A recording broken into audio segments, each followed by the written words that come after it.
Welcome to Sleepy Crimes. I am Anna, your host. Tonight, we drift into the shadows of the life and crimes of Vernon C. Miller. We begin our journey at the very moment the world shifted for the American lawman, on a humid, heavy morning in the heart of the Midwest. It is June 17th, 1933. Imagine, if you will, the grand, imposing silhouette of Union Station in Kansas City, Missouri. This vast temple of limestone and granite stands as a monument to a world in motion, its high arches reaching toward a sky that is just beginning to bleed with the softest hues of amber and violet. The air is thick, carrying the scent of coal soot and the distant, metallic tang of the rail yards. It is 7:15 in the morning, a time when the world feels suspended between the safety of the night and the harsh reality of the day. The silence is profound, broken only by the rhythmic, distant clatter of a city waking up, and the low, resonant thrum of a steam engine approaching from the distance. The Missouri Pacific number 11 glides into the platform with a slow, grinding sigh of iron against iron. A massive cloud of white steam erupts from beneath the locomotive, swirling around the heavy wheels and obscuring the platform in a warm, moist fog. From this mist, a small group of men emerges. Their footsteps echo against the concrete, steady and purposeful. At the center of this group is Frank Nash, a man whose reputation precedes him like a cold shadow. He is an escaped convict, a bank robber, and a friend to some of the most dangerous men in the country. He wears the fatigue of the road on his face, his wrists bound by the cold, biting steel of handcuffs. Surrounding him are 7 lawmen, a mix of federal agents and local officers. They are tired, their wool suits wrinkled from the overnight trip from Arkansas, their eyes scanning the station with a wary, practiced vigilance. They walk with the weight of responsibility, their hands occasionally brushing against the leather of their holsters as they guide their high-profile prisoner through the grand halls of the station. Inside the station, the Grand Hall is a cathedral of stone. The morning light streams through the massive windows in long, slanted beams, illuminating the dust motes that dance in the air like tiny, golden spirits. The lawmen's heels click sharply against the polished marble floors, the sound bouncing off the vaulted ceilings and disappearing into the heights.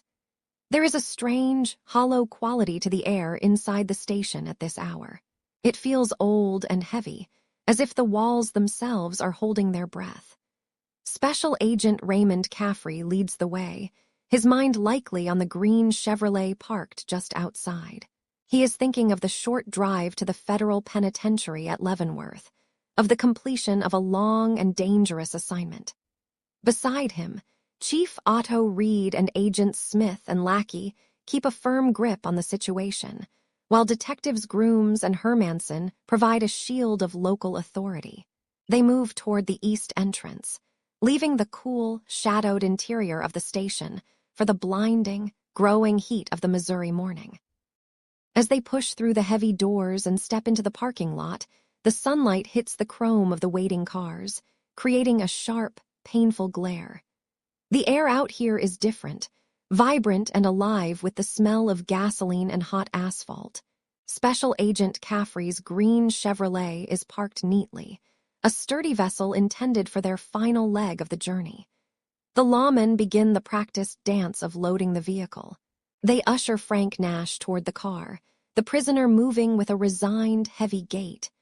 2 officers, Grooms and Hermanson, stand guard at the front of the car, their eyes sweeping the perimeter. They do not see the green Plymouth parked nearby, or the shadows shifting behind it. They do not notice the glint of sunlight on oiled steel. In these final moments of peace, the world is characterized by small, mundane details. The sound of a car door creaking open, the rustle of a suit jacket, the distant whistle of another train. The tension is a thin, invisible wire stretched to the breaking point, and then the wire snaps. From behind the Plymouth, 3 figures emerge. One of them is Vernon Miller, his eyes cold and fixed on the target. A voice, sharp and jagged as broken glass, cuts through the morning air, shouting the command, "Up, up, up." Before the lawman can even process the words, the silence of the morning is shattered by the deafening, staccato roar of machine gun fire. The violence is sudden and absolute, a storm of lead that tears through the peace of the station. The air is instantly filled with the acrid, biting scent of gunpowder and the sharp, crystalline sound of shattering glass. The green Chevrolet becomes a sieve as bullets punch through the metal and the windows, showering the interior with shards that sparkle like diamonds in the sun. It is a chaotic, terrifying symphony of destruction. Detective Grooms and Detective Hermanson are struck down in an instant, their bodies falling onto the hot pavement. Special Agent Caffrey, reaching for the safety of the car, is caught in the lethal rain. Inside the vehicle, the confusion is total. The smell of blood and hot metal fills the cramped space as the lawmen scramble for cover that does not exist. In the frantic 30 seconds that follow, the world becomes a blur of smoke and sound. The gunfire is relentless, a heavy thrumming that vibrates in the chests of those who survive. Frank Nash, the very man the gunmen came to save, is struck by the crossfire, his life ending in the very car meant to take him back to his cell. Chief Otto Reed is also lost to the violence, the lawman from Oklahoma falling in the line of duty. When the guns finally fall silent, the ringing in the air is louder than the shots themselves. A thick, gray veil of gun smoke hangs over the parking lot, drifting lazily in the morning breeze. The gunmen, realizing their mission has ended in tragedy rather than rescue, retreat to their getaway car and vanish into the city streets, leaving behind a scene of unimaginable carnage. 4 lawmen lie dead or dying on the stones of Union Station, their blood pooling in the crevices of the pavement. The station, once a symbol of progress and movement, is now a sight of mourning. As the sun continues its slow climb into the sky, the true weight of what has happened begins to settle over the city. The peace of the morning has been permanently fractured, and the name Vernon Miller is now etched in the history of the American landscape in shadows and lead. The echoes of the submachine guns at Union Station linger in the mind, a sharp and jarring contrast to the quiet beginning of the man who held the trigger. Before he was a ghost in the annals of organized crime, Vernon Clayton Miller was a son of the South Dakota soil, born on a sweltering August 25th in 1896. Imagine the Kimball landscape of his youth, vast, undulating waves of golden wheat that whispered under a restless prairie wind. There was a time when the only shadows he chased were those of the clouds racing across the sun-drenched plains. He was a young man of striking features, a shock of red hair and eyes the color of a winter sky, possessed of a steady hand and a quiet, almost eerie focus. When the world plunged into the Great War, Vernon did not hesitate. He traded the scent of turned earth for the bitter tang of cordite and the damp, metallic smell of the trenches. In the North Dakota National Guard, he rose through the ranks to become a first sergeant, a man whose bravery was not just noted, but celebrated. In the mud of France, amidst the whistles of incoming shells and the rhythmic thrum of distant artillery, he earned the Croix de Guerre. It was a medal of valor, a heavy piece of bronze that represented the pinnacle of a soldier's duty. He returned home a hero, the kind of man whose steady gaze promised security, whose very presence seemed to anchor the shifting uncertainties of a post-war world. By 1918, the hero had found a new uniform. He walked the streets of Huron as a patrolman, his boots clicking rhythmically against the wooden slats of the sidewalks. There was a peculiar intensity to his service. He was a man who saw the world in stark blacks and whites, a man who believed in the absolute authority of the law he represented. In November of 1920, the people of Beadle County placed their trust in him, electing him as their sheriff by a razor-thin margin of only 11 votes. The badge he pinned to his chest was more than a piece of silver. It was a weight, a promise. As sheriff, Vernon was a phantom of vigilance. He was known to spend nights in the tall grass, waiting for the low rumble of a bootlegger's truck, his ears tuned to the slightest shift in the darkness. But even then, there was a darkness within the lawman. He was described as trigger-happy, a man who would fire warning shots at tourists for the simple crime of speeding. Imagine the scene. A quiet, dusty road, the sudden, violent crack of a pistol, and the sheriff standing perfectly still, the smoke curling from his barrel like a gray ribbon in the heat. The county commissioners grew uneasy, warning him that his ever-ready trigger finger was a liability, yet the public still saw him as their protector, the red-headed guardian of the plains. The fracture in his life began not with a bang, but with the quiet, suffocating weight of personal tragedy and greed. In 1922, his wife Mildred fell gravely ill. The medical bills mounted, a growing pile of paper that threatened to bury him. It was then that the hero began to erode. He looked at the county coffers, the thousands of dollars intended for the public good, and he saw a way out. One afternoon, he simply disappeared, taking nearly $6,000 of Beetle County's money with him. The betrayal was absolute. The man who had hunted outlaws was now the most hunted man in the state. He fled into the labyrinth of the Midwest, but the law he once served proved to be a persistent shadow. He was captured in a hotel lobby, his bags packed for a journey that would never end. In April of 1923, the former sheriff stood before a judge and pleaded guilty to embezzlement. He was sentenced to 10 years in the South Dakota State Penitentiary, the very prison where he had once delivered the men he caught. In a twist of fate that seems almost poetic, his time behind bars was spent not in a cell, but behind the wheel of a car, serving as the warden's personal chauffeur. He watched the world pass by through a windshield, a captive spectator to the life he had once commanded. When he was paroled in 1924, Vernon Miller emerged into a different world, a world of neon lights, jazz, and the cold, hard logic of the mob. The lawman had died in prison, and in his place was a shadow.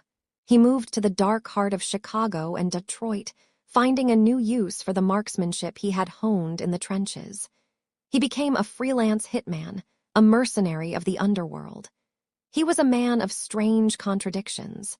He did not drink, he did not gamble, and he found the use of profanity offensive. Yet he would kill without a tremor in his hand. Gangsters whispered that he could sign his name with a Thompson submachine gun, so precise was his control over the heavy, rattling weapon. He worked for the most powerful names in the crime world: Al Capone, the Purple Gang, and the Architects of Murder, Incorporated. He was no longer a man of the soil. He was a machine of the city, a ghost who moved through the back alleys of the Midwest, his red hair hidden under the brim of a fedora. The psychological profile of this transition is haunting. He had spent his youth learning how to protect the boundaries of society, and he spent his maturity learning how to shatter them. The steady hand that once held a farmer's plow and a sheriff's badge now held the tools of death, guided by an internal compass that had long since lost its north. As the years turned toward the 1930s, Vernon's instability grew. Some say the physical toll of a life on the run, combined with the advancing stages of illness, began to fray the edges of his mind.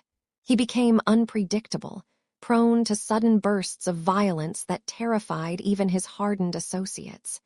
He was a man trapped between two worlds, the ghost of the hero he had been and the reality of the monster he had become. He carried the scars of his time in France and the weight of the bodies he had left behind in the name of the mob. By the time he reached Kansas City in 1933, he was a hollowed-out version of the man from Kimball. He was a sheriff's shadow, a man who knew the tactics of the law well enough to exploit every weakness.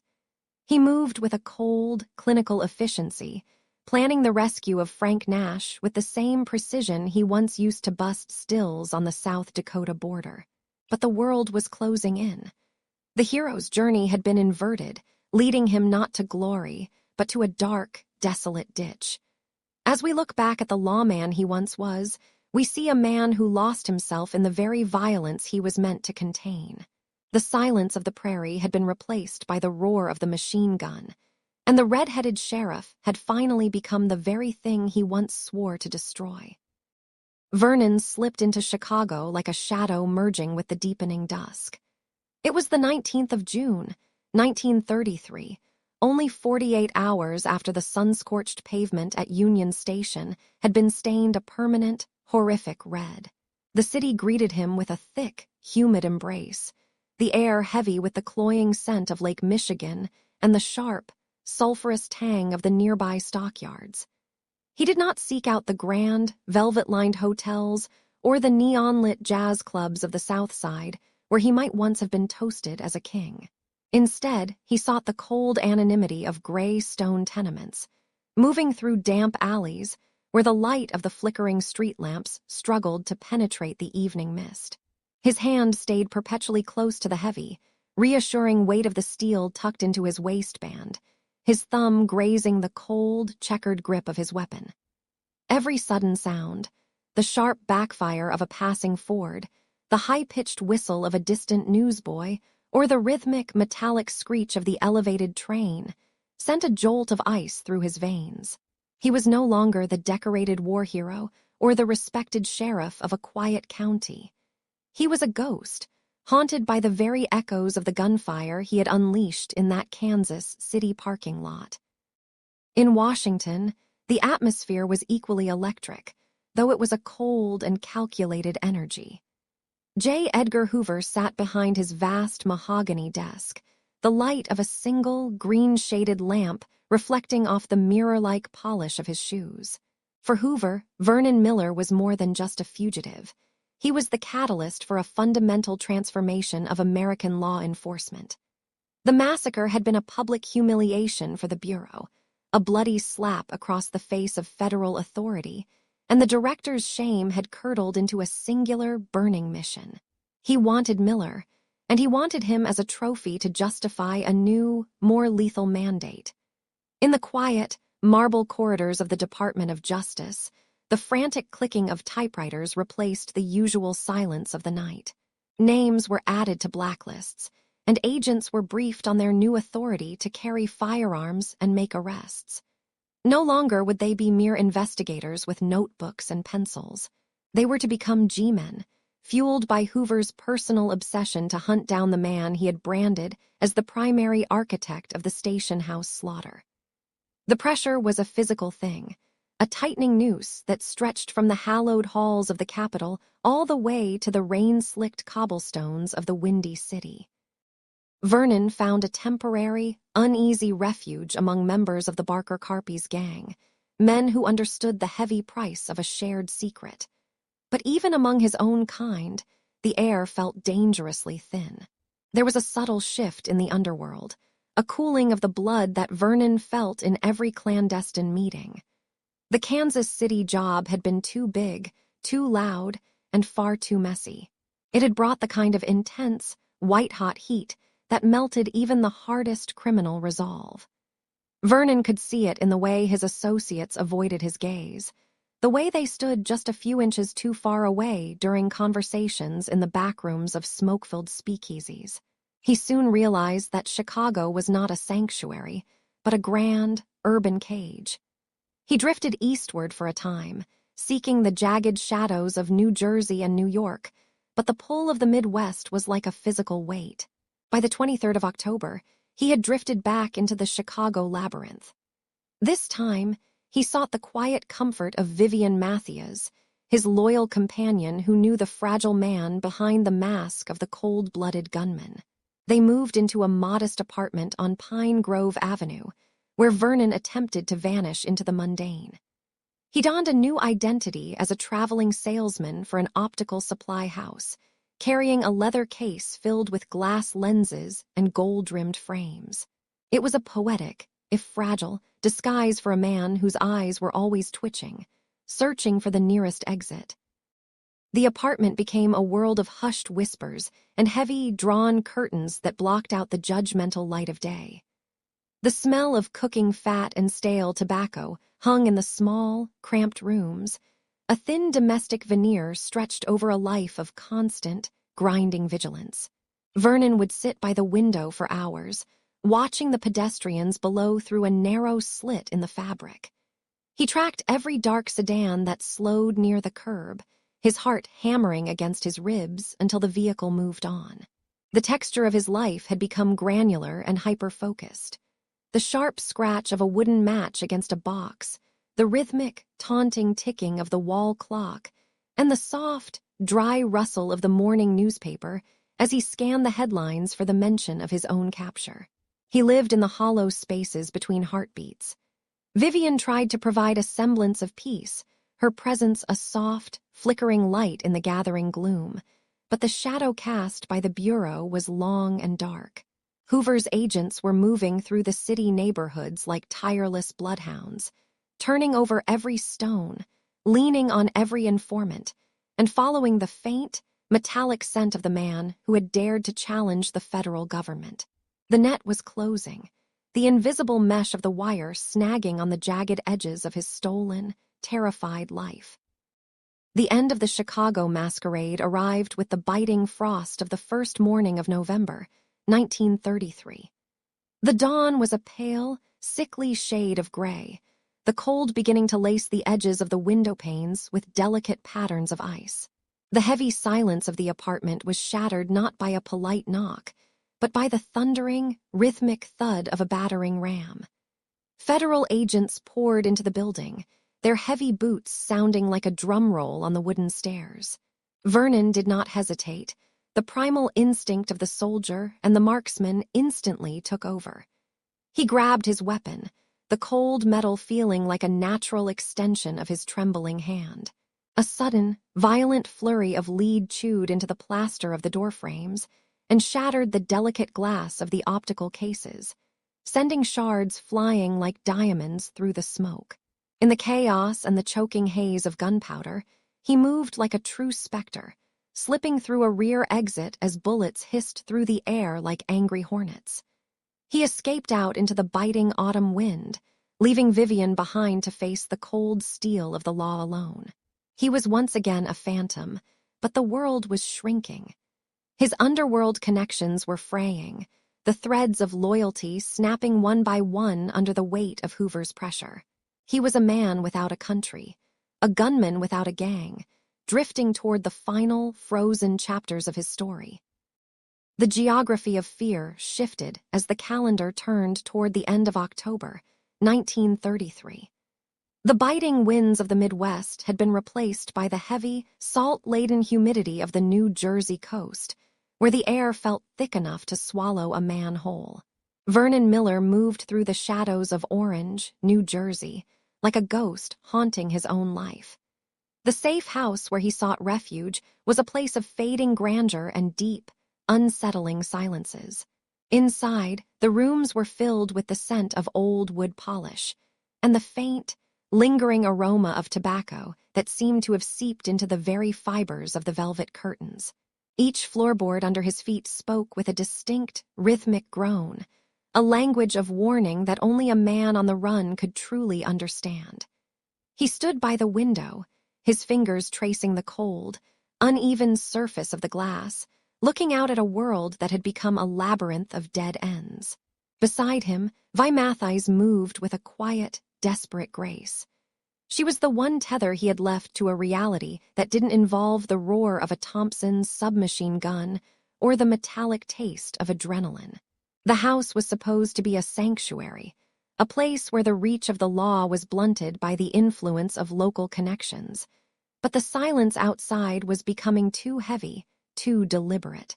The street lamps cast long, distorted shadows across the pavement, and to Vernon, every shadow looked like a man in a trench coat, waiting for the right moment to strike.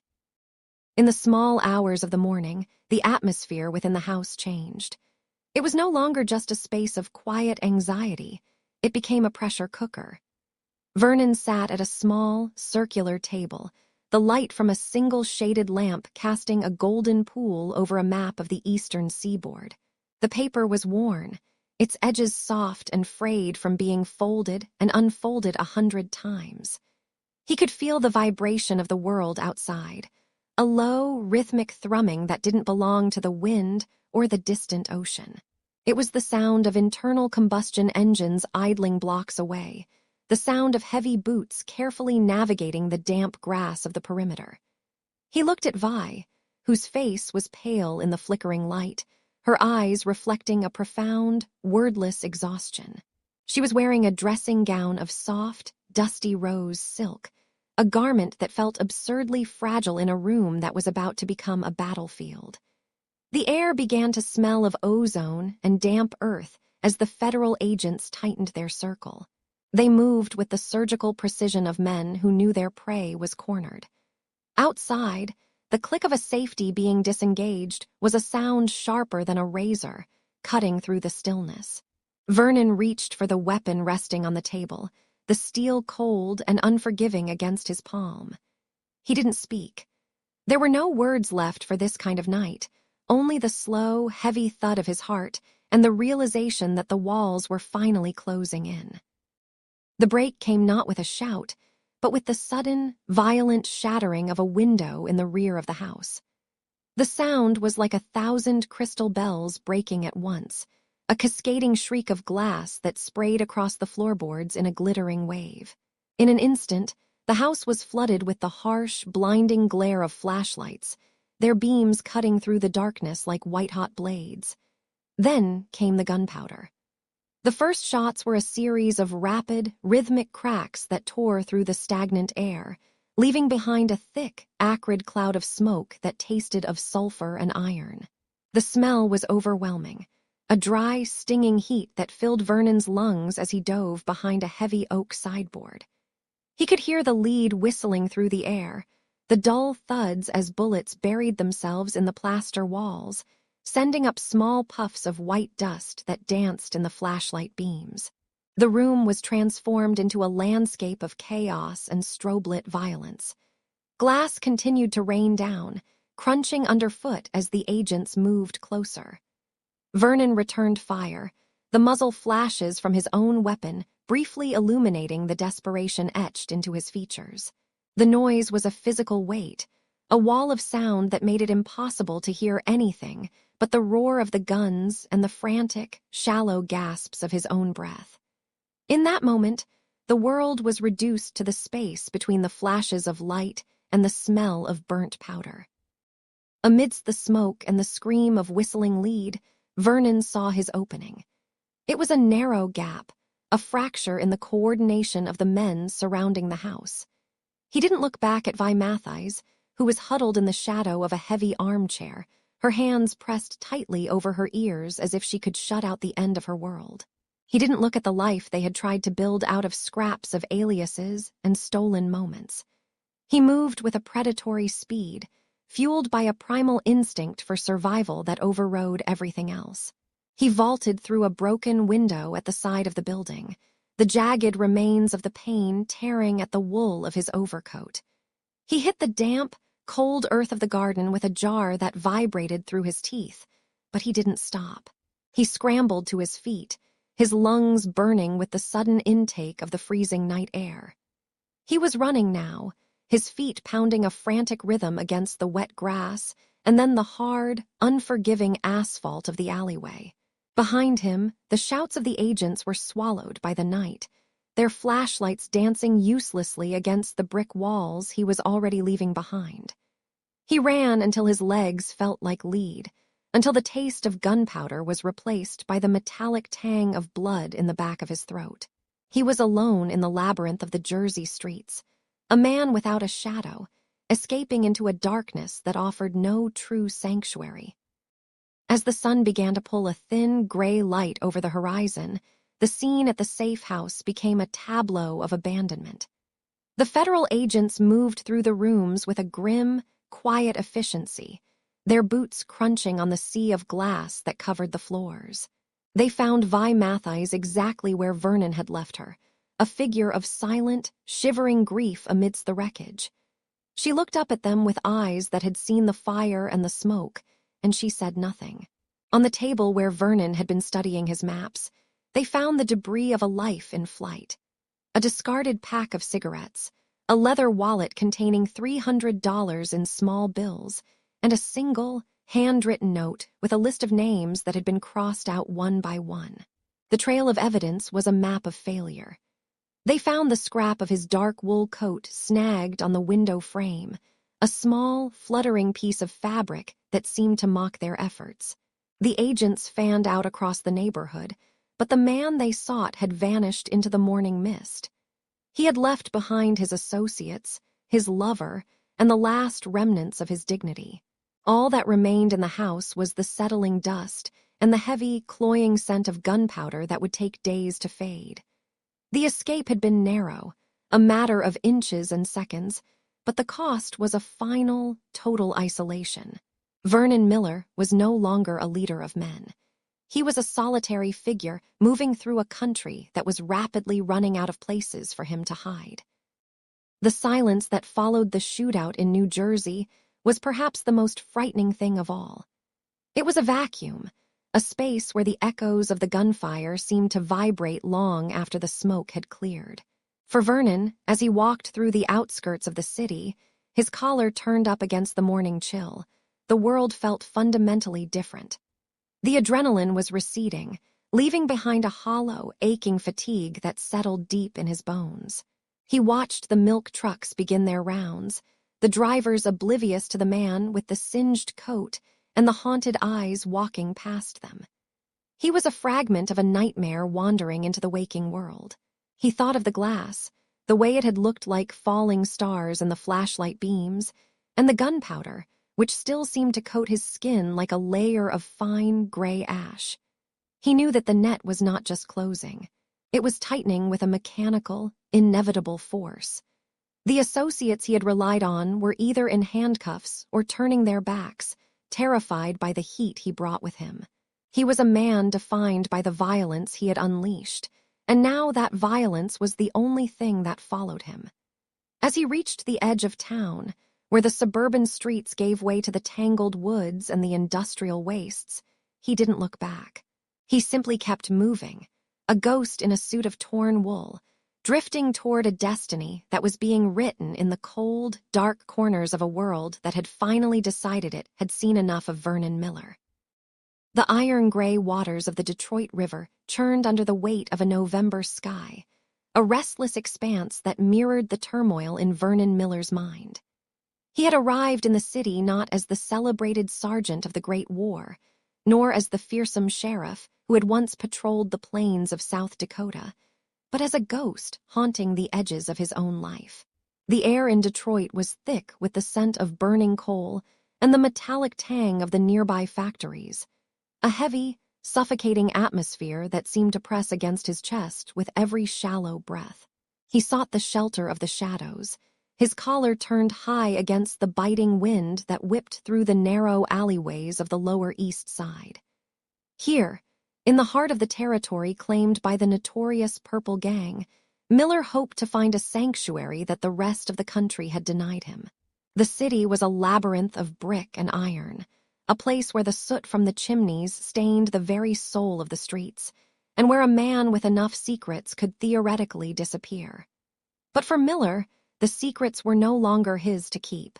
They were weights tied to his ankles, dragging him deeper into a darkness from which there was no clear escape.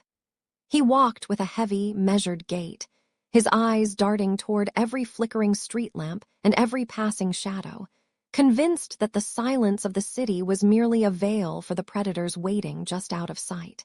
The pavement was slick with a fine mist that never quite became rain, reflecting the dull, yellow glow of the storefronts in a way that made the entire world feel distorted and fragile. The safe house was a cramped, third-floor walk-up in a building that groaned with the weight of its own decay.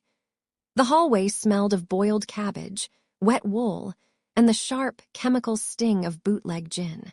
As he climbed the stairs, the wood beneath his feet creaked like a warning, a rhythmic protest that echoed through the narrow stairwell. Inside the room, the wallpaper was peeling away in long, jaundiced strips, revealing the gray plaster beneath like an old wound that refused to heal. A single yellow light bulb dangled from the ceiling, casting long, skeletal shadows that danced across the floorboards whenever the wind rattled the window pane. Miller sat on the edge of a sagging mattress, the springs complaining under his weight, and stared at the door. He kept his Thompson submachine gun within reach, the cold steel of the barrel a familiar, if hollow, comfort. In the quiet of the Detroit night, every sound was amplified. The distant whistle of a locomotive, the muffled voices of neighbors through the thin walls, the steady, rhythmic ticking of a clock that felt like a countdown.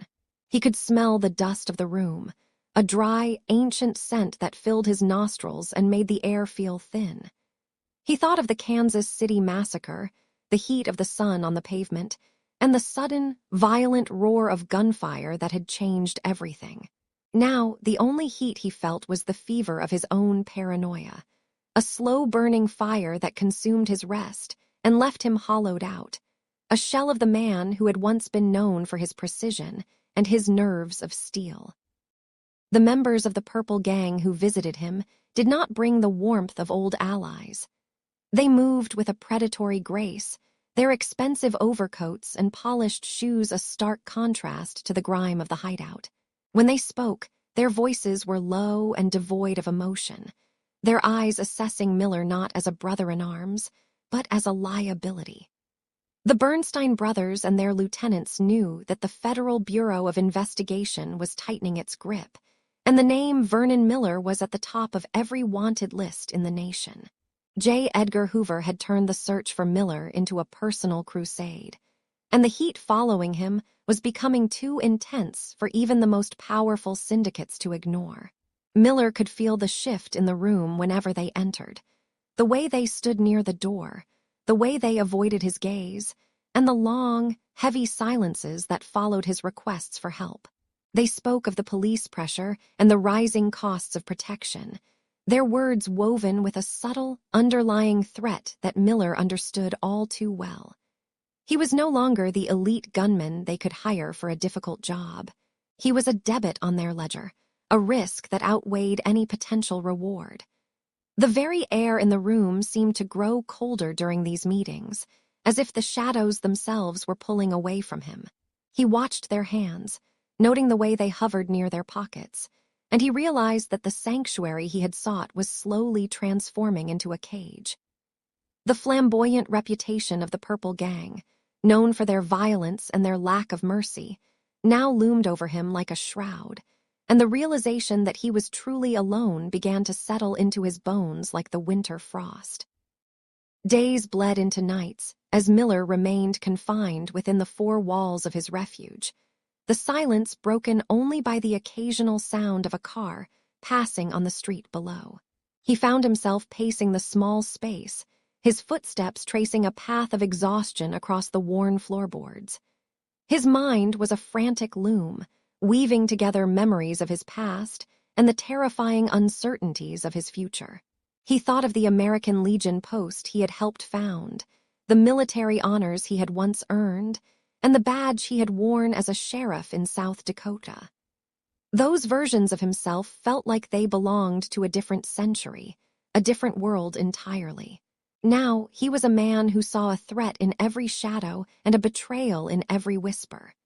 The rumors of his own decline, the whispers of illness, and the erratic bursts of temper that had begun to plague him, felt more real in the isolation of the Detroit safe house. He would catch his reflection in the cracked mirror above the wash basin and see a stranger looking back, a man whose blue eyes were clouded with a deep, pervasive dread. The paranoia was a physical weight, a pressure behind his eyes that made the world seem to tilt and blur. He began to imagine the conversations happening in the back rooms of the sugar houses and the social clubs, the quiet decisions being made by men who valued profit over loyalty. He knew that in the criminal underworld, a man who brought too much attention was a man who did not last long. The prestige of being the only identified gunman from the Union Station shootout had become his death warrant. And as the month of November 1933 groaned toward its end, The walls of his hideout felt like they were inching closer and closer every hour. On one of those final nights, the air in Detroit turned sharply toward winter, a bitter cold that seeped through the cracks in the window frame and settled on the floor like a physical presence. Miller sat in the dark, refusing to turn on the light, listening to the city breathe. He heard the distant, rhythmic clanging of a bell and the low hum of industrial machinery that never truly slept.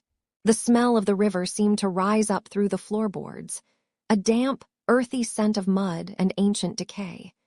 He reached out to touch his Thompson one last time, feeling the familiar texture of the grip, but the weapon felt heavy and useless in his hands. He was a man out of time, a relic of a violent era that was rapidly being reorganized by men who preferred ledgers to bullets. The transition from a hunted man to a forgotten one was nearly complete. When the knock finally came at the door, it was not the thunderous strike of the federal agents he had feared, but a soft, steady tapping, a sound that was almost polite. He stood up slowly, his joints stiff from the cold and the long hours of sitting motionless. He didn't reach for the gun this time. He simply stood in the center of the room, bathed in the pale, sickly light of the moon filtering through the grime on the glass. He felt a strange, hollow sense of resignation, as if the decision had already been made in a place far beyond his reach. He walked toward the door, his hand trembling slightly as it touched the cold, tarnished brass doorknob. Outside, the hallway was a tunnel of shadow, and as the door swung open with a slow, rusted groan, he knew that the protection of the purple gang had reached its inevitable, silent end. He stepped out into the dark, leaving the safe house behind, and surrendered himself to the cold embrace of the Detroit night, a man with no allies left and nowhere left to run. The air over Detroit on the morning of November 29, 1933, was not merely cold. It was a physical weight, a heavy, damp shroud of gray that clung to the skeleton-like branches of the trees lining Outer Drive. The city was still, caught in that fragile, liminal space between the deep dark of night and the bruised purple of a winter dawn. There was a profound stillness here on the outskirts, where the paved roads began to surrender to the encroaching wildness of empty lots and frozen mud. In this silence, the only sound was the rhythmic, crystalline crunch of frost underfoot, a sound that seemed to echo across the barren landscape like the ticking of a slow, dying clock. The wind, coming off the Great Lakes, carried the scent of wet earth and distant coal smoke, a bitter perfume that signaled the arrival of a season that did not forgive. On the edge of the road, the grass was stiff, each blade encased in a delicate, brittle armor of ice that shimmered faintly in the weak, emerging light of the morning sun. It was in this desolation that the world finally caught up with Vernon Miller. A ditch, shallow and filled with the brittle, brown remains of autumn's leaves, became his final resting place.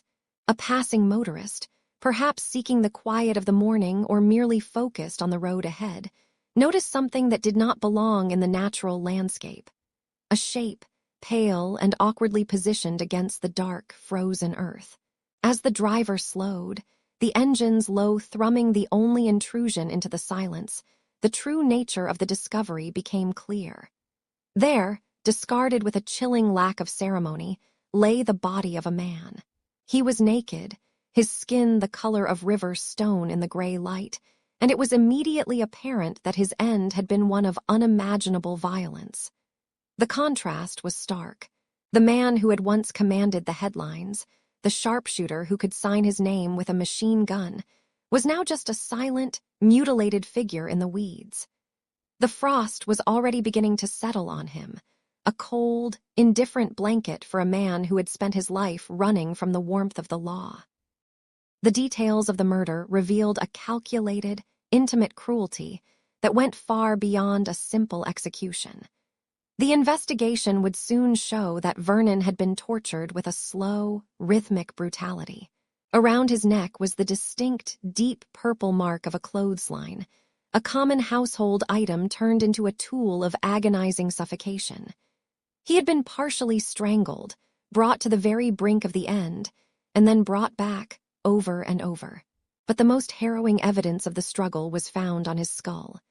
He had been struck 13 times with a claw hammer, each blow a heavy, metallic thud that must have echoed in the small, dark room where he met his fate. This was not the work of a distant sniper or a frantic gunfight. This was the work of men who stood close enough to feel his breath, men who had likely shared a table with him only days before.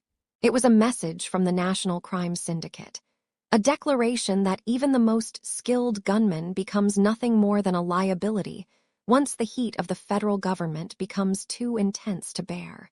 The betrayal was complete, etched into his body in bruises and broken bone.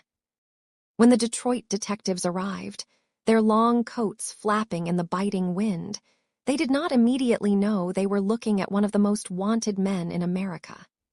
To them, he was another victim of a gangland purge, another nameless casualty of the industrial city's shadows.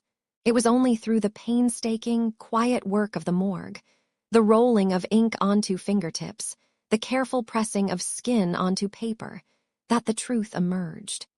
When the fingerprints were matched against the federal files, a ripple of grim realization spread through the bureau. The architect of the Kansas City Massacre, the man who had eluded cordons in Chicago and vanished from safe houses in New Jersey, had been found. The hunt that had consumed thousands of man-hours and filled the evening news was over. But there was no triumph in the capture, only the quiet, cold finality of the identification. The law had been searching for him with all its might, but the underworld had found him first, disposing of him with the same cold efficiency one might use for a piece of broken machinery. As the news reached his home in South Dakota, the town of Huron was draped in a strange, somber reflection. They remembered the young man who had been a war hero, the color sergeant who had earned the French Cross of War for his bravery in the trenches. They remembered the sheriff who had walked their streets with a silver star on his chest, a man of courage and conviction before the darkness took hold. It was a tragic, spiraling arc, from a protector of the peace to a freelance hitman, from a hero of the state to a body in a ditch. The violence that had defined his final years seemed to fade in the memories of those who knew him before the machine gun became his shadow.